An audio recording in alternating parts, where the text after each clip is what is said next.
Welcome to Prince Shorthand House, exercise number 16, progressive shorthand, monthly September 2016. 110 words a minute.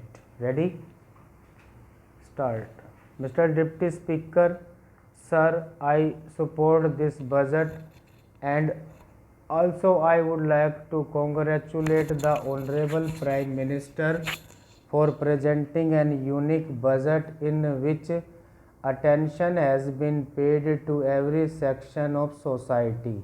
Facilities have been provided to all sections of our people, including the working class, middle class, professionals, Harijans and Adivasis. The Honorable Prime Minister by his budget has made an auspicious start in giving a new direction to the country which had its origin in Gandhiji's slogan for Free India and which started in the rural areas and which was implemented by late Pandit Jawaharlal Nehru and got further encouragement by late Srimati Indira Gandhi in her new economic program. That is why the Honorable Prime Minister began his budget speech by stating that our chief aim is to eliminate poverty and build a beautiful, modern,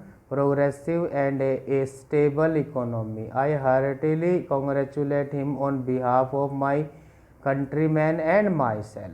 He said that 90% of our economy is dependent on agriculture, and in the second line he said that agriculture is the bedrock of our economy. In order to eradicate poverty, it is absolutely essential to develop the agricultural sector. He has assured the people of our country who belong to a country which is primarily agricultural that the development would begin from the rural areas and not from the urban areas. The honorable members have expressed their views on agriculture. The Honorable Prime Minister has said that remunerative prices will be paid to the farmers and that he was committed to ensure supply of more water, electricity, fertilizer and seeds and to provide more loans to the farmers.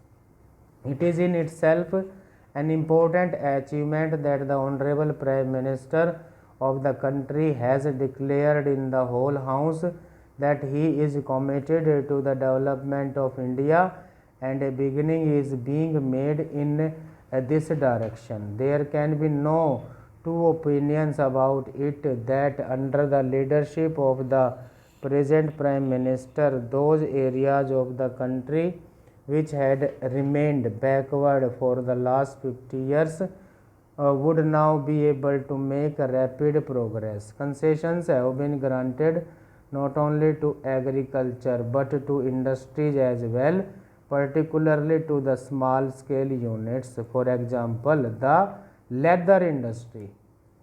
In case of plastics, textiles, dhoti and sulabh sarees, excise duty has been reduced to 60%. Apart from it, he emphasized that the defense building in the world today is one of the reasons for international tension. In this situation, we are also trying to strengthen our defense. In this regard, he said that in the current situation, highest priority has been given in the year 1987-88 to maintenance of tempo of the ongoing schemes and to ensure the security of our borders. Budget outlay for 1987-88 is rupees 2 crore, of which rupees 14 crore is in the shape of budgetary support. Stop.